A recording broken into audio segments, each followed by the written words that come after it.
Akhirnya kita bisa liburan.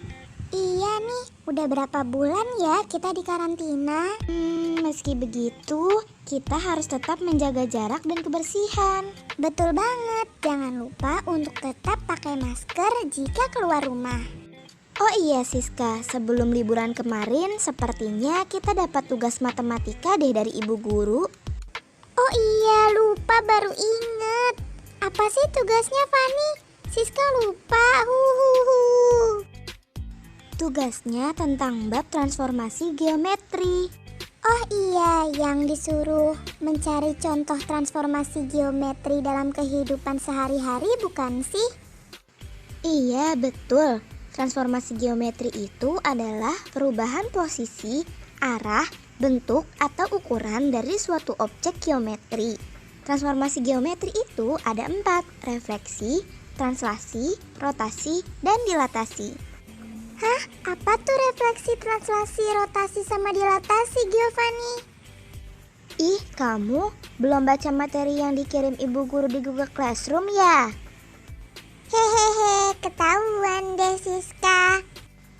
Refleksi itu adalah pencerminan atau perpindahan semua titik pada bidang geometri ke arah sebuah garis atau cermin.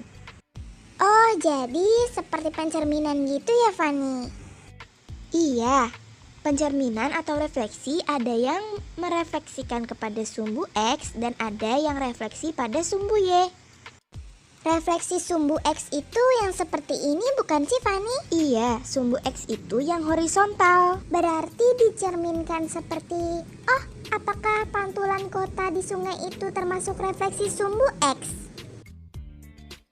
Oh iya, betul. Kamu hebat, Siska. Itu adalah contoh refleksi di sumbu X. Karena jarak semua titik pada bangunan asli ke permukaan air sama dengan jarak air bayangan titik ke permukaan air. Oke, kalau gitu cepat foto, Fani. Oke, siap.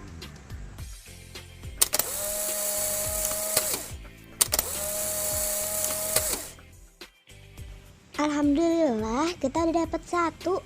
Sekarang tinggal refleksi pada sumbu Y nih. Apa ya? Refleksi sumbu Y itu adalah refleksi atau pencerminan pada cermin yang tegak atau vertikal. Biar mudah, kita pakai cermin di hotel saja kali ya, Siska. Sebentar, Siska punya cermin. Hei, dari mana cermin sebesar itu datang? Sudahlah, cepat foto aku. Cerminnya berat nih. Baiklah. Cheese.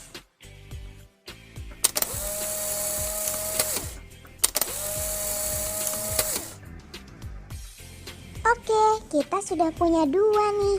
Selanjutnya apa lagi ya?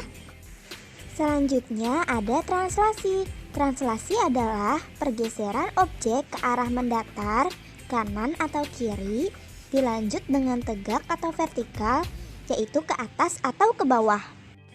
Oh, sebentar. Berarti kita bisa gunakan salah satu Polaroid ini untuk contoh translasi, bukannya, Fani?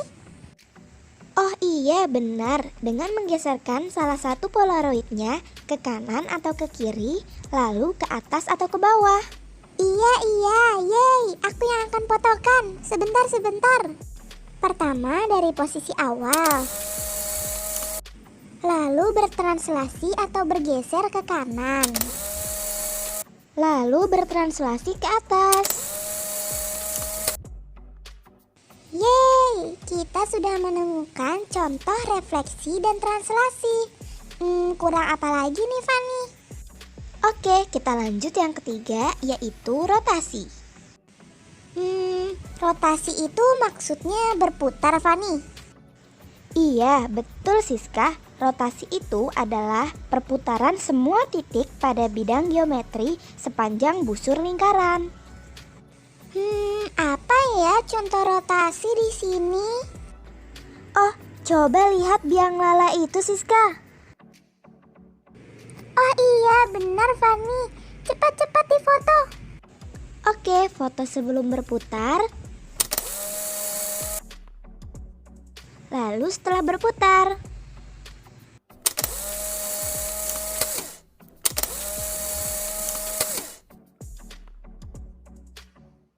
Lalu yang terakhir itu apa, Fani? Yang terakhir adalah dilatasi. Dilatasi adalah memperbesar atau memperkecil objek dari acuan titik awal dan faktor skala. Oh, apabila kita gunakan contoh seperti ini, apakah bisa, Fani? Pertama seperti ini, lalu diperkecil seperti ini. Oh iya, betul Siska. Oke, akan aku segera foto. Sekarang yang diperbesar Siska. Oke, aku foto.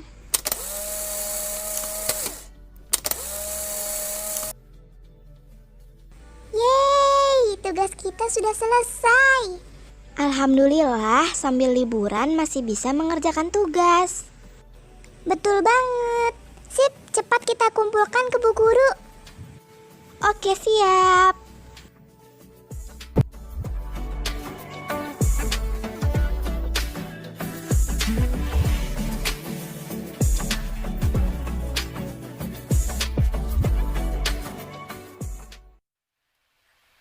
Assalamualaikum warahmatullahi wabarakatuh. Selamat pagi anak-anak. Hari ini kita akan membahas tentang materi transformasi geometri. Nah, sebelumnya apa sih transformasi geometri itu? Pertama-tama akan Ibu jelaskan mengenai pengertian dari transformasi. Transformasi adalah perubahan posisi, arah, bentuk, atau ukuran dari suatu objek akibat pergeseran atau yang disebut juga translasi, pencerminan yang disebut juga refleksi, rotasi, maupun perbesaran atau dilatasi. Lalu selanjutnya pengertian dari objek geometri.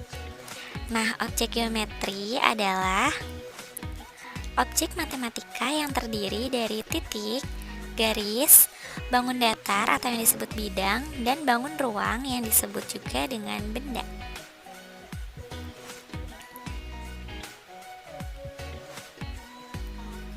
Nah, setelah kita tahu pengertian dari transformasi dan geometri, kita dapat gabungkan pengertiannya menjadi transformasi geometri adalah perubahan posisi, arah, bentuk, atau ukuran dari suatu objek geometri. Objek geometrinya seperti yang sudah disebutkan tadi ya.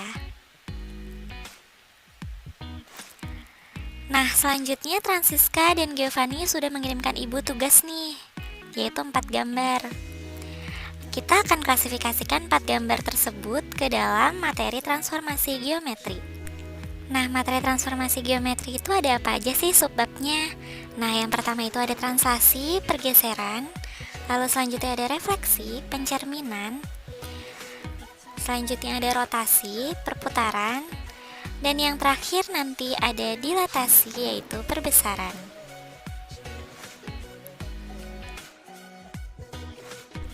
Sekarang yuk kita klasifikasikan 4 gambar yang dikirim Francisca dan Giovanni tadi ke dalam submateri transformasi geometri. Gambar yang pertama yang Francisca dan Giovanni kirimkan yaitu gambar translasi atau pergeseran. Karena dari gambar pertama itu digeser ke arah kanan di gambar kedua dan digeser lagi ke arah atas untuk gambar yang ketiga. Itu disebut sebagai translasi atau juga pergeseran. Contohnya ya.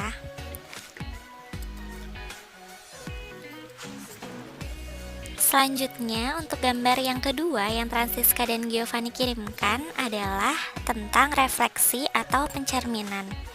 Nah, di gambar ini kita bisa melihat bahwa terdapat gedung-gedung yang tercermin di air laut, juga foto yang diambil oleh Giovanni di mana Francisca sedang bercermin. Nah, itu contoh dari refleksi atau pencerminan ya. Selanjutnya ada contoh dari rotasi atau perputaran dari gambar yang Francisca dan Giovanni kirimkan.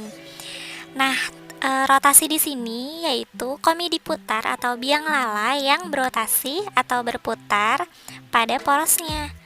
Jadi perputaran ini disebut sebagai rotasi dalam transformasi geometri.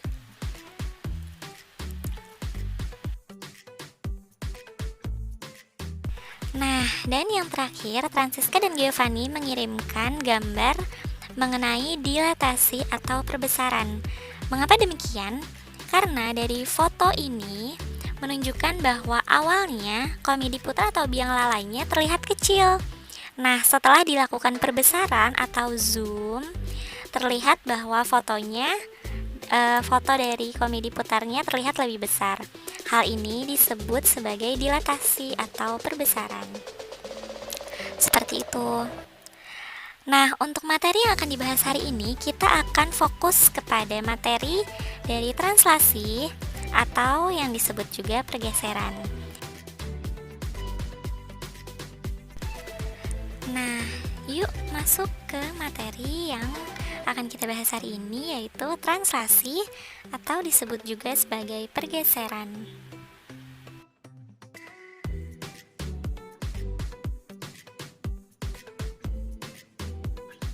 Nah, pertama-tama Ibu akan memberikan contoh di mana seorang anak mendorong mejanya. Nah, seperti ini ya, bisa dilihat pada gambar. Pernahkah kalian menggeser meja dari satu tempat ke tempat lainnya? Ketika kalian berhasil memindahkan meja tersebut, maka posisi meja akan berubah kan?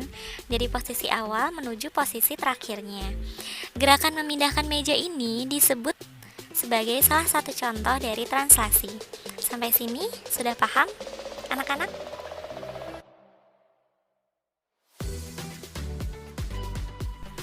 Nah, dari contoh tadi kita bisa simpulkan bahwa pengertian translasi adalah transformasi objek geometri dengan cara menggeser objek ke arah mendatar atau horizontal. Gesernya itu bisa ke kanan atau ke kiri ya, dan dilanjutkan ke arah yang tegak atau vertikal, yaitu bisa ke atas ataupun ke bawah. Selanjutnya, objek bayangannya seperti apa sih translasi itu? Nah, objek bayangan dari translasi mempunyai bentuk dan ukuran yang sama dengan objek semula, walaupun digeser kemanapun. Jadi, hanya posisinya yang berubah akibat pergeseran tersebut. Objeknya tetap sama ya. Bentuk dan ukurannya pun tetap sama, hanya posisinya yang berubah. Selanjutnya, ada simbol dari translasi. Nah, simbolnya seperti apa sih, Bu? Simbolnya itu ada huruf T, serta di dalam kurungnya ada huruf H dan V sebagai titik yang akan menjadi atau menentukan kemana kita harus menggeser dan berapa yang harus digeser.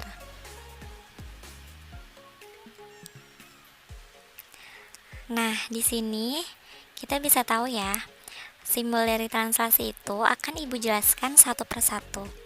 T itu sebagai translasi atau namanya itu translasi. Selanjutnya ada H, huruf H. Huruf H itu di sini sebagai pergeseran arah yang mendatar atau horizontal. Jadi, kalau misalnya ada angka di huruf H ini di posisi H, itu dia akan menggambarkan pergeseran ke arah yang mendatar atau horizontal. Nah, apabila angkanya positif, dia akan digeser ke kanan. Dan apabila angkanya negatif, akan digeser ke sebelah kiri. Bedanya di angka yang positif dan negatif saja ya. Seperti itu. Nah, selanjutnya V itu sebagai apa sih, Bu? Nah, V itu juga menggambarkan pergeseran, namun pergeserannya ke arah yang tegak atau vertikal. Nah, sama seperti huruf H tadi, kalau V ini bedanya apabila angkanya positif, itu berarti bergesernya ke atas, dan apabila angkanya negatif, bergesernya ke bawah. Selanjutnya ada contoh nih, biar kalian semua nggak bingung, Ibu akan jelaskan. Di sini ada huruf T serta angka 3 dan 4. Artinya, objek digeser 3 satuan ke kanan karena angka 3-nya positif, dilanjutkan 4 satuan ke atas karena angka 4-nya positif juga. Selanjutnya ada huruf T dan angka 4 serta negatif 2. Artinya, objek digeser 4 satuan ke kanan karena angka 4-nya positif, dilanjutkan dengan 2 satuan ke bawah karena angka 2-nya negatif.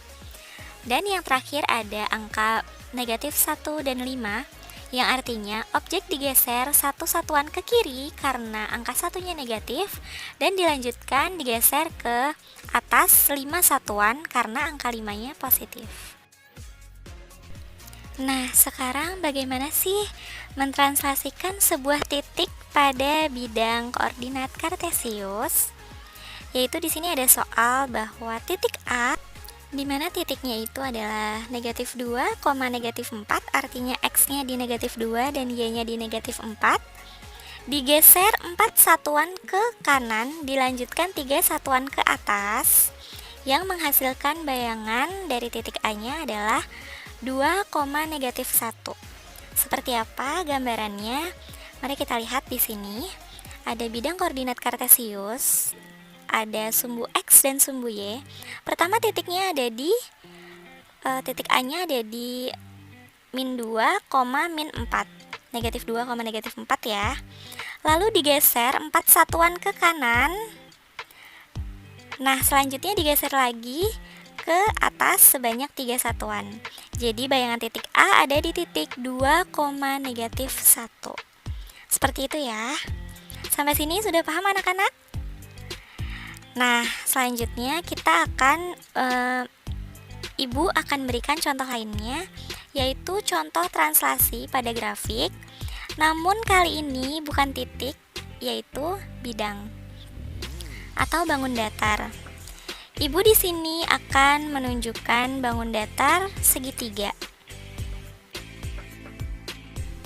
Nah, seperti ini ya gambarnya. Di sini Ibu berikan segitiganya yang warna merah, titik A, titik B, dan titik C. Nah, segitiga birunya itu sebagai hasil dari translasi. Jadi setelah segitiganya ditranslasikan, dia berada di posisi segitiga biru sekarang. Yang pertama ada titik A negatif 4,4, ditranslasikan sebanyak 6 satuan ke kanan, lalu 3 satuan ke bawah, yang menghasilkan bayangan titik A ada di titik 2,1. Bisa dilihat ya, kalau misalnya titik A awalnya ada di titik negatif 4,4, setelah ditranslasikan bayangan titik A terdapat di koordinat 2,1 karena sudah digeser 6 satuan ke kanan, dilanjutkan digeser lagi 3 satuan ke bawah. Selanjutnya titik B, titik awalnya itu adalah negatif 2,3. Setelah ditranslasikan sebesar 6 satuan ke kanan, lalu dilanjutkan 3 satuan ke bawah, bayangan titik B menjadi koordinat 4,0. Bisa dilihat ya pada gambar, untuk segitiga birunya merupakan hasil dari translasi. Selanjutnya titik C, negatif 3, negatif 2. Setelah ditranslasikan atau digeser 6 satuan ke kanan, lalu digeser lagi 3 satuan ke bawah, menghasilkan bayangan titik C menjadi 3, negatif 5. Bisa dilihat ya bahwa segitiga merah awal mulanya setelah digeser menjadi segitiga biru. Seperti itu. Nah, dari pergeseran tadi berdasarkan grafik, Ibu juga akan beritahu rumus translasinya tanpa menggambar grafik terlebih dahulu. Yaitu bagaimana sih rumus menentukan titik bayangan akibat translasi? Di sini ada titik A dengan koordinat X, Y ditranslasikan sebesar titik H, V yang nantinya akan menghasilkan bayangan titik A di mana koordinat X, titik X ditambah H, lalu yang Y ditambah dengan V. Seperti itu ya.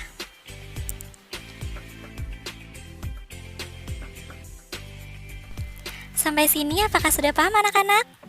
Kita akan lanjutkan selanjutnya ke contoh soal ya. Nah, di sini Ibu akan berikan contoh soal. Yang pertama, Ibu berikan titik A, dengan koordinat negatif 2, negatif 4 yang ditranslasikan atau digeser sebanyak 4 satuan ke arah kanan dan 3 satuan ke arah atas.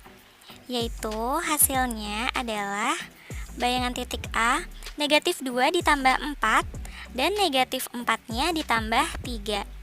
Jadi bayangan titik A setelah ditranslasikan oleh titik 4,3 yaitu menghasilkan 2, negatif 1. Jadi hasil dari bayangan titik A setelah ditranslasikan adalah 2, negatif 1.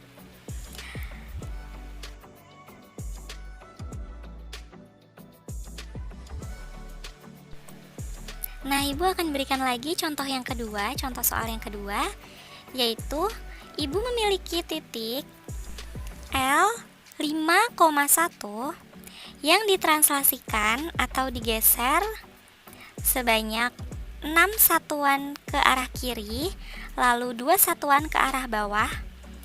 Jadinya gampang deh, bayangan titik L-nya hanya tinggal 5 ditambah dengan negatif 6 dan 1 ditambah dengan negatif 2. Hasilnya berapa? Hasil dari bayangan titik L adalah 5 ditambah negatif 6 menghasilkan negatif 1 dan 1 ditambah negatif 2 menghasilkan negatif 1. Jadi bayangan titik L adalah negatif 1, negatif 1 setelah ditranslasikan. Seperti itu. Sampai sini, apakah sudah paham dan mengerti semuanya anak-anak? Nah, yang terakhir, Ibu akan berikan bagaimana penerapan translasi dalam kehidupan sehari-hari atau contohnya seperti apa sih, Ibu? Yang pertama, contohnya ada lift yang sedang berjalan. Lift yang sedang berjalan mengalami pergeseran dari atas ke bawah. Seperti itu ya. Lalu selanjutnya ada balapan mobil atau motor. Selanjutnya ada lomba lari 100 meter. Dan yang terakhir arah jalannya bidak pada papan catur. Seperti itu anak-anak. Nah, tidak terasa penjelasan Ibu tentang materi hari ini yaitu translasi dalam transformasi geometri sudah selesai. Ibu ucapkan terima kasih kepada anak-anak semuanya yang sudah menyimak dan belajar bersama-sama Ibu di sini. Terima kasih anak-anak semuanya. Ibu akhiri sampai di sini ya. Wassalamualaikum warahmatullahi wabarakatuh. Sampai jumpa.